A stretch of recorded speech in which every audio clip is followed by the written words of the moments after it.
የነፍሰ ጡር እናቶች የአመጋገብ መመሪያ። የልጅዎን ቀጣይ 50 ዓመታት የጤና መሰረት አሁኑኑ እየገነቡ እንደሆነ ያውቃሉ?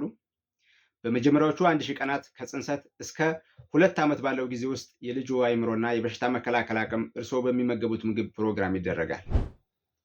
ሶስቱ የእርግዝና ደረጃዎች። የመጀመሪያው ወይም አንደኛው የእርግዝና ደረጃ ፈርስት ትራይሚስተር ከ1 እስከ 12 ሳምንት ሲሆን ከ1 ወር እስከ 3 ወር ያለው ጊዜ ነው። ሁለተኛው የእርግዝና ደረጃ ሰከንድ ትራይሚስተር ከ13 እስከ 26 ሳምንት ወይም ደግሞ ከ4 እስከ 6 ወር ያለው ጊዜ ነው። ሶስተኛው የእርግዝና ወቅት ሰርድ ትራይሚስተር ከ27 እስከ 40 ሳምንት ወይም ደግሞ ከ7 እስከ 9 ወር ያለው ጊዜ ነው። ለሶስቱ የእርግዝና ደረጃዎች የሚያስፈልጉ ንጥረ ነገሮች ወይም ደግሞ የሚያስፈልጉ ምግቦችን እንመልከት። አንደኛው የእርግዝና ወቅት። በመጀመሪያው 3 ወር የልጅዎ የመሰረት ድንጋይ እየተጣለ ነው። የልጅዎ አእምሮ እየተገነባ ነው። የልጅዎ ኒውራል ቲዩብ እየተዘጋ ነው። ለዚህ ደግሞ ፎሌት የዘረመል ወይም ዲኤንኤ ግንባታን ያፋጥናል። የፎሌት የምግብ ምንጮች አረንጓዴ ቅጠላቅጠሎች፣ ቆስጣ፣ ሰላጣ፣ ጎመን፣ ብርቱካን፣ ጥራጥሬዎች፣ አተር፣ ምስር፣ ባቄላ እና ጤፍ። ሌላው በመጀመሪያው የእርግዝና ወቅት የሚያስፈልገው ንጥረ ነገር ቫይታሚን ቢ12 ሲሆን ይህ ቫይታሚን ቢ12 ደግሞ ለደም መመረትና ለአእምሮ እድገት ወሳኝ የሆነ ንጥረ ነገር ነው። የቫይታሚን ቢ12 የምግብ ምንጮች ደግሞ ስጋ፣ እንቁላል፣ ወተት የመሳሰሉት ናቸው። በዚህ በመጀመሪያው የእርግዝና ወቅት ሌላው አስፈላጊ የሆነ ንጥረ ነገር ደግሞ አዮዲን ነው። አዮዲን ለአእምሮ እድገት ወሳኝ የሆነ ንጥረ ነገር ነው።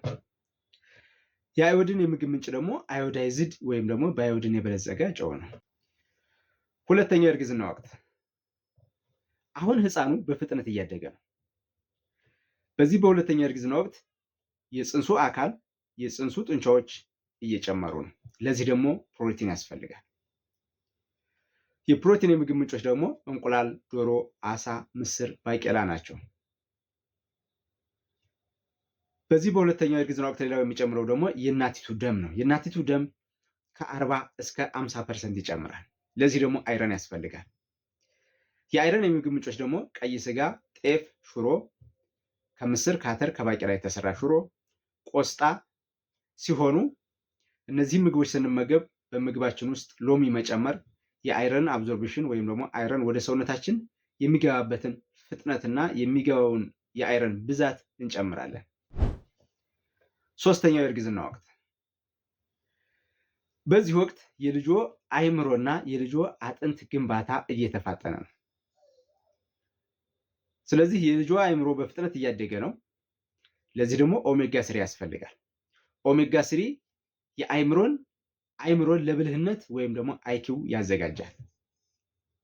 የኦሜጋ 3 የምግብ ምንጮች ደግሞ የአሳ ዘይት እንደ ሳልመን እና ሰርድን ያሉ ዝቅተኛ ሜርኩሪ ያላቸው አሳዎች፣ በሀገራችን ውስጥ ደግሞ የምናገኛቸው እንደ ተልባና ሱፍ፣ ዋልነትና ቺያ ሲድ የዚህ የኦሜጋ 3 ጥሩ ምንጮች ናቸው። በዚህ በሶስተኛው የእርግዝና ወቅት ደግሞ የልጅዎ ወይም ደግሞ የህፃኑ አጥንት እየጠነከረ ነው። ቦን ሚነራላይዜሽን እየተካሄደ ነው። ለዚህ ደግሞ ካልሲየም እና ቫይታሚን ዲ ያስፈልጋል። የካልሲየም እና የቫይታሚን ዲ ምንጮች ደግሞ ወተት፣ እርጎ፣ አይብ፣ እንቁላል፣ አረንጓዴ ቅጠላቅጠሎች፣ ኑግ፣ ሰሊጥና የጧት ፀሐይ ናቸው።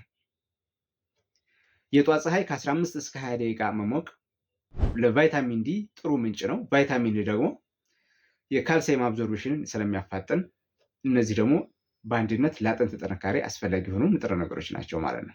እንደ አጠቃላይ በእርግዝና ወቅት ለራስዎ ብቻ ሳይሆን ለልጅዎ የወደፊት ህይወት ይመገቡ። የተሟላ የነፍሰ ጡር እናቶች የአመጋገብ መመሪያን ከፈለጋችሁ ደግሞ በስማርት ኒውትሪሽን ኤንድ ሄልዝ ዩቲዩብ ቻናል ላይ መመልከት ትችላላችሁ። ሊንኩን ዲስክሪፕሽን ላይ ያስቀምጥላችኋለሁ። መልካም ጊዜ ይሆንላችሁ።